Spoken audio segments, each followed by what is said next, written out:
ఎడాపెడా సుంకాలతో చెలరేగిపోతున్న అమెరికా అధ్యక్షుడు Donald Trump దూకుడు పర్యవసానాలు ఎలా ఉండబోతున్నాయో ఇప్పుడు చూద్దాం. ట్రంప్ ఒక అగ్రదేశాధినేతగా కాకుండా ఫక్తు రాజకీయ నాయకుడిగా వ్యవహరిస్తున్నారు. సుంకాల విషయంలో ఆయన తన రాజకీయ జానతనాన్ని ప్రదర్శిస్తున్నారు.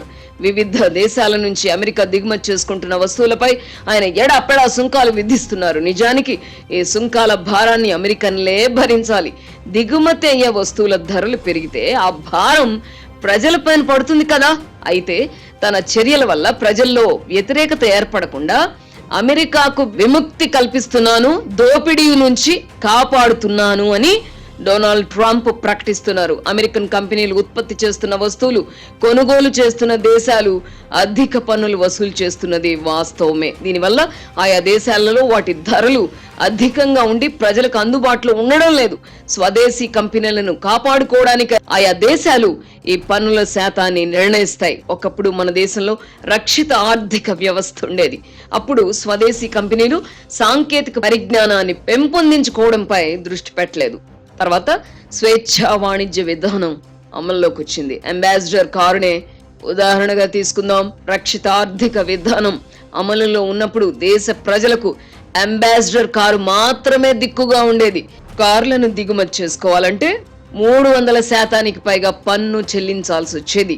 స్వేచ్ఛా వాణిజ్య విధానం అమల్లోకి వచ్చాక అంబాసిడర్ కార్లు టెక్నాలజీ విషయంలో దిగుమతి చేసుకున్న కార్లతో పోటీ పడలేక కనుమరుగయ్యాయి. ఇప్పుడు డొనాల్డ్ ట్రంప్ చర్యల వల్ల ప్రభుత్వ ఆదాయం పెరిగితే పెరగవచ్చు గాని ప్రజల జేబుకు మాత్రం చిల్లు పడుతుంది. ఫార్మా ఎగుమతులపై కూడా సుంకాలు వేయబోతున్నట్టు ట్రంప్ తాజాగా ప్రకటించారు. పర్యావరణ చట్టాల కారణంగా అమెరికా వంటి దేశాలలో మందుల కంపెనీలు ఆయా ఉత్పత్తులను చేపట్టలేని స్థితి. ఈ కారణంగానే మన దేశంలో ఫార్మా రంగం అభివృద్ధి చెందింది.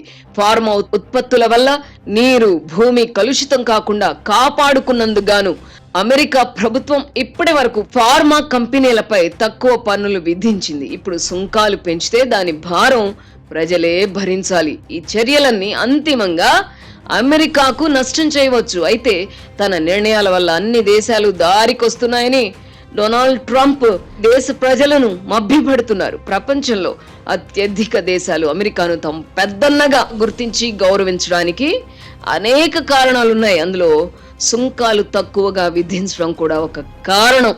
వివిధ రూపాలలో అమెరికా నుంచి సహాయం పొందుతున్న దేశాలన్నీ అమెరికాను పెద్ద దిక్కుగా అంగీకరించాయి. ఇప్పుడు అమెరికాకు పోటీగా చైనా ఎదుగుతోంది. ట్రంప్ చర్యల వల్ల వాణిజ్య యుద్ధం ముదిరితే ఇప్పటి వరకు అమెరికా పంచన ఉన్న దేశాలు చైనా వైపు చూసే అవకాశాలు లేకపోలేదు.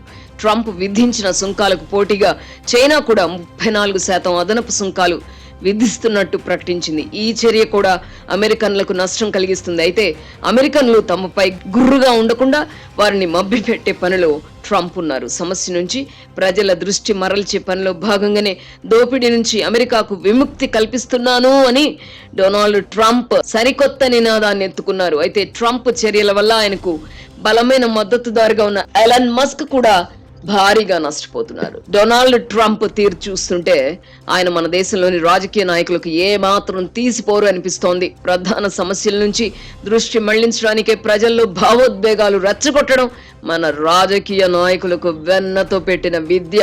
ఇప్పుడు డొనాల్డ్ ట్రంప్ కూడా అదే విధానం అందిపుచ్చుకున్నారు. నిజానికి అమెరికా ఆర్థిక వ్యవస్థ మేడి పండు చందంగా ఉంది. దేశానికి దోపిడీ నుంచి విముక్తి కల్పిస్తున్నానంటూ ప్రభుత్వ ఆదాయాన్ని పెంచే ప్రయత్నం ట్రంప్ చేస్తున్నారు. తాము ఇంతకాలం నిజంగానే దోపిడీకి గురయ్యామని అమెరికన్లు ఆయన ప్రచారాన్ని నిజంగా నమ్మితే భవిష్యత్తులో తమపై పడబోతున్న భారాన్ని ఇప్పట్లో గుర్తించలేరు. చాలా మంది ట్రంప్ ను మెంటల్ అని నిందిస్తున్నారు. అయితే ఆయన పిచ్చివాడు కాడు, ఫక్తు రాజకీయ నాయకుడు అవతారం ఎత్తారు. మన నాయకుల వలె ప్రజల్లో భావోద్వేగాలు రెచ్చగొట్టి పిచ్చివాళ్ళను చేస్తున్నారు. ట్రంప్ చర్యలు అంతిమంగా అమెరికాకు మంచి చేస్తాయా, కీడు చేస్తాయా అన్నది కాలమే చెప్పాలి. ఆయన మొదలెట్టిన వాణిజ్య యుద్ధం ముదిరితే అది ప్రపంచ మానవాళిపై తీవ్ర ప్రభావం చూపుతుంది. ఇప్పటికే వివిధ దేశాల స్టాక్ మార్కెట్లు కుప్పకూలుతున్నాయి. అమెరికా మార్కెట్లు కూడా నష్టపోతున్నాయి. ఈ పతనం ఇలాగే కొనసాగితే బ్యాంకింగ్ వ్యవస్థ కూడా కుప్పకూలుతుంది. అప్పుడు ప్రపంచాన్ని ఆర్థిక మాంద్యం చుట్టుముట్టే ప్రమాదం ఉంది. అమెరికా ఇప్పటికే ఆర్థిక మాంద్యం అంచున ఉందని వార్తలు వస్తున్నాయి. ప్రభుత్వం వేరు, వ్యాపారం వేరు. వ్యాపారులు లాభాలు మాత్రమే చూస్తారు. ప్రభుత్వాధినేతలు ప్రజల హితాన్ని చూస్తారు. ఇప్పుడు ట్రంప్, మస్క్ వంటి వ్యాపారవేత్తలు అధికారంలోకి వచ్చారు. అందుకే వారు ప్రతి దానిని లాభాల కోణంలోనే చూస్తున్నారు. అగ్రరాజ్యంగా తాము చలామణి అవడానికి కారణాలు ఏమిటి, అగ్రరాజ్యం బాధ్యతలు ఏమిటి అని గుర్తించలేకపోతున్నారు. అమెరికా తన విధానాలను సవరించుకోని పక్షంలో ఇప్పటి వరకు మిత్ర దేశాలుగా ఉన్న వారు సైతం శత్రు దేశాలుగా మారే ప్రమాదం లేకపోలేదు. అదే సమయంలో ప్రస్తుతం అమెరికాకు ప్రత్యర్థిగా ఉన్న చైనా కొత్త మిత్రులను చేరదీసి మరింత బలపడవచ్చు. అమెరికా భవిష్యత్ మాత్రమే కాదు, ప్రపంచ భవిష్యత్తు ఎలా ఉండబోతుందన్నది డొనాల్డ్ ట్రంప్ చేతుల్లోనే ఉంది.